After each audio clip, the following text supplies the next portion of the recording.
Hey guys, how's it going? It's the Crypto Lark here. Today we're going to be talking about HDAC, machine-to-machine transactions put on the blockchain just in time for the IOTA revolution. Now we're going to be looking at what HDAC does, what are some interesting use cases and features of HDAC, and of course what are some of the risks in investing in this ICO. Before we get into all that, we're going to give a quick shout out to everyone who has been hitting that like button, and of course everybody who has been subscribing to the channel. If you're not subscribed to the channel yet, hit that button up down below to stay up to date with all of the latest in the crypto space. Furthermore, this is not professional financial advice. This is just a dude talking about cryptocurrencies on the internet. This is an ICO. Please do your own due diligence before investing your own money. Any ICO does come with a certain amount of inherent risk. Please know the risks before getting involved. This sale is unfortunately restricted to the citizens of the United States, Singapore, and China. Sorry, guys. One final note, the team at HDAC has reached out for me to do a sponsored review of their project. However, I have, of course, reserved the right to do an open and honest review. So let's get into it. Now, HDAC stands for Hyundai Digital Asset Currency. Now, you might immediately think, hey, Hyundai Motors, that's a thing, right? Well, they're related. They're actually in the same family. But this is not a direct offshoot of Hyundai Motors. But there are relations going on there nevertheless. Now look, they are building an apartment complex that's going to be using HDAC technology. HDAC is being developed by Hyundai BSC. This is a tech and construction company. And they're even going to be offering cafes, Café de Bloc, they're calling it, where you can buy and use HDAC to, get a coffee. Cool. Of course, because this is Korean, makes it a very exciting project. Obviously, we've seen a lot of excitement around our recent Korean projects, so this is no exception, I think, to that. Internet of Things contract platform. As mentioned, this is all about machine to machine. So we're going to see so-called smart coins, which are going to be able to control your devices.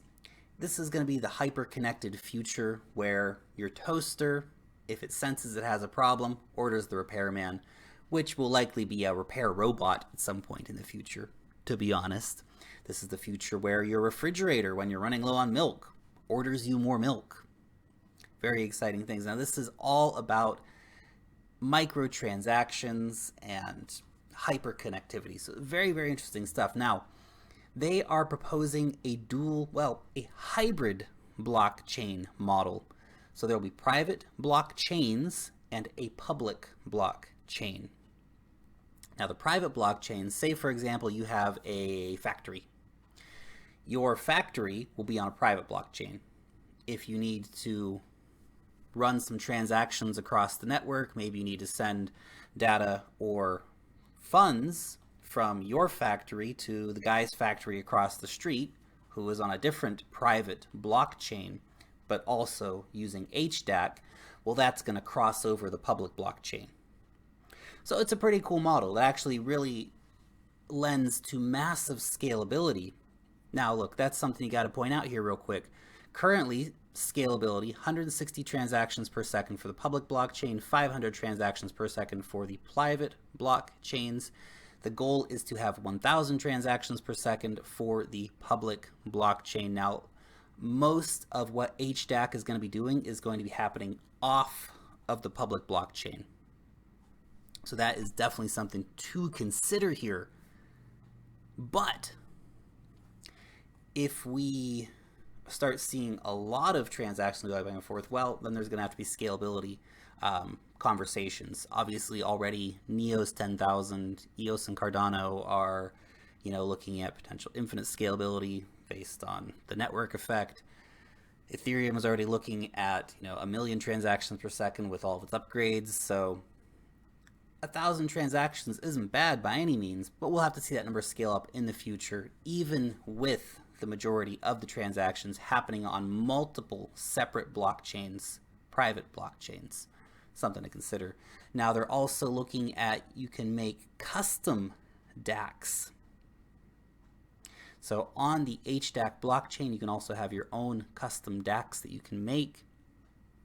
And furthermore, of course, they're already thinking about, well, what about the future? So they're looking at quantum, random number, private chains. So really providing that extra level of future-proofing security, basically. Let's look at some of the interesting use cases here for blockchain technology, particularly relating to the Internet of Things. Now, let's assume that you want to do some car sharing. Well, that's cool. You can have your secure ID set up on the blockchain. You can come to your car. It'll have your facial recognition built in. Again, we're still on the blockchain here, so all that information is registered. Facial recognition to open the door.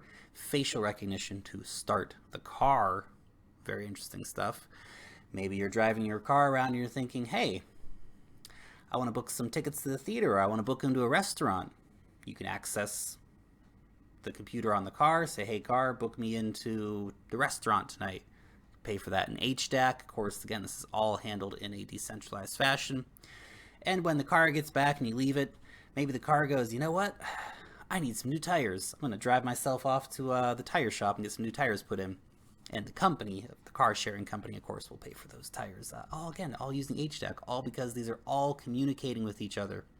Very interesting stuff. Now, car sharing is an interesting idea of the utilization of the technology. Of course, things like recharging of electric vehicles, potential use case. Ships, very interesting potential use case as well. Houses are going to be a huge part of the Internet of Things. That is going to be about, not just your toaster, although the toaster is a great example, but all the devices in your home potentially communicating with each other. Huge potential for factories as well. Machines can communicate when they're running low on oil, when their batteries are dying, or whatever it might be. All that information will be communicated and taken care of immediately. I want to talk real quickly about the mining of HDAC, because actually only 14% of the HDAC tokens have been pre-generated. 7% staying with the foundation, and there's 7% going up for public sale. Now, that leaves 86%, which is a huge number of coins that will be mined over time. Now, they're doing 3-minute blocks. The blocks themselves can be as big as 8 megabytes. They're using something called EPOW, so E-proof of work. I'm going to be really curious to see how this actually plays out. They haven't produced a white paper on their mining algorithm and how their mining is going to work for HDAC. But my one recommendation would be this. Definitely watch for that to come out, and as soon as mining can start with HDAC, get in on it, because there's big rewards at the start, as in particular for mining. So that's something you can keep under your hat for a bit later. If you'd like to check out some more technical details, or really just get more in depth with what HDAC is trying to do, highly suggest you come over here and read through the white paper. Certainly something you should do anyway before deciding to invest in any ICO, but definitely come over here and check it out, and they go through more in depth about how HDAC is actually going to work. Let's talk about the team. Now, Dai-Sun Chung, he is the founder of HDAC. He's also the founder of Hyundai BSNC, and he is also the guy who is the nephew of the people over at Hyundai Motors. So that is where he gets that connection from. Now, that's great. Having a connected family is certainly an advantage without a doubt, but the one thing I want to point out here on this team is look at how many developers they have. They've got 8 development engineers, which is pretty damn impressive for any project. Nice little mix in here of marketing and strategy as well. Solid list of advisors, people who are bringing in some really good technical knowledge, so that is of course always great to see. Now, the one thing that is very exciting here too is that they've actually managed to attract some really great partners. Now, this is EYL. They are an IOT security company. We've also got, for example, MOTA. MOTA is another IOT company. They've also got Hancom Group on board, which is basically a monster in South Korea doing 50+ billion in revenue a year, focusing on software and technology development, KPR transactions, worldwide medical, Oasis lending, double chain. They've definitely been able to attract some really good partners here to actually help them move forward. Let's talk about the roadmap. Now, one of the first things I want to point out here for you is the hardware wallet. Now, this is actually being developed, of course, by Hyundai BSNC. This is going to be for HDAC, but also for 30+ other cryptocurrencies, which is immediately going to make them a player in the hardware wallet market. So that's really cool, but it's also really cool that you're going to have somewhere to store your HDAC straight away, which is sometimes a problem for these newer blockchain projects. You simply have to store them on your desktop, which is not the best by any means. So they do have a solution for that immediately. Now look, moving forward here, we're going to see private blockchains coming out over the course of 2018. That hybrid blockchain, though, which is the real value proposition, not until 2019. So that is definitely something I want to underline, because that hybrid blockchain is where it's at for HDAC. So definitely we got to see that be developed and move forward. Into 2020, we see, you know, security enhancements and all these things, but the HDAC hybrid blockchain network live operation in 2020. So developing 2019, going live in 2020. If you're going to get this one, you do have to hold on to it at least until 2020. It's an ICO, guys, or token generation event, if you will. So you have to actually really think about this and think, okay, I'm getting into it. I need to hold on to it until the network's actually live and operational. Before then, you're just getting out way too early. So that is something to keep in mind. Your toaster will take over your life. It's going to happen, but not until 2020, guys. So you got to hold on until then. Okay, the most common comparison to HDAC is IOTA. And look, IOTA's having some problems right now, and hopefully those will be fixed very soon. But nevertheless, let's give a pretty fair and honest comparison here of the two products. Now look, HDAC is blockchain. IOTA's Tangle. IOTA is most likely much more scalable due to the nature of the Tangle technology, even though it's not scaling very well at the moment because there are not many nodes on the network. But when they do have a lot of nodes, it'll be more scalable potentially. Again, remember, HDAC is a hybrid blockchain solutions, many private blockchains with only the main transactions going across the public blockchain. Now, there are no fees on IOTA. There will be fees on HDAC. Now that is a fee that you can decide on how much it's going to be. There isn't a lot of details about how much those fees are going to be yet, but there will be fees on HDAC. HDAC will have smart contracts. IOTA will not have smart contracts. So those are some of the key differences that we can see here. Okay, before we get into the information about the token sale, I do want to just discuss a few of the possible risks here. The biggest one I see is scalability. And look, we've talked about how it compares to IOTA, and we've talked about how it compares to some of the other blockchains. That is something you really got to keep in mind as we move forward. Will this be scalable enough? Have they built in enough features to keep it scalable? Something to think about. The biggest thing, though, is that during the pre-sale, there was a 1,000% bonus. Now that is a pretty serious bonus.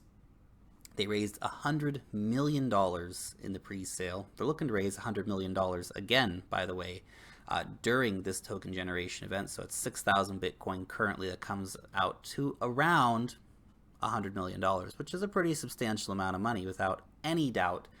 So when you look at the huge raise coupled with a huge bonus, this has real potential for, as you guys know I like to call it, ICO fever. This is the situation where the tokens are going to hit the market and potentially be much less value than they were bought for at the ICO, particularly if you are participating in the main sale and you didn't get in and get that 1,000% bonus in the pre-sale. So that is something you really need to keep in mind here as far as a potential risk. I see it as the biggest potential risk for investing in this ICO personally. Scalability, I think they'll be able to handle that in the long run. Now, you might be asking yourself too, well, if they're so connected with Hyundai and all these things, they already did so on the pre-sale, probably with lots of institutional investors, well, why are they doing this at all? Well, it actually comes down to, you know, really getting distribution out. Also helps with marketing, getting particularly Western audiences introduced to HDAC and getting that really, you know, people talking about it, people excited about it. Now, if you do want to participate in the ICO, it is ending on the evening of the 22nd of December. The minimum investment is 0.1 Bitcoin. And currently that's about $1,700. So it's not a small amount by any means. Now, for every 0.1 Bitcoin invested, there is a 400 HDAC bonus. So if you invest 0.1 Bitcoin, you'll get 1,800 HDAC plus the 400 bonus. There'll be 2,200 HDAC all up. Anyway, this is a really interesting project. Definitely they've got a lot of potential moving forward. The fact that it's Korean really adds a lot of weight to it because we know how crazy Koreans have been about blockchain tech recently. So it's got that going for it. Internet of Things is going to be monstrously huge. So there's a lot going in favor for this ICO, token generation event, if you will. Anyway, guys, let me know what you think about HDAC in the comment section down below. Long live the blockchain, and peace out till next time, guys.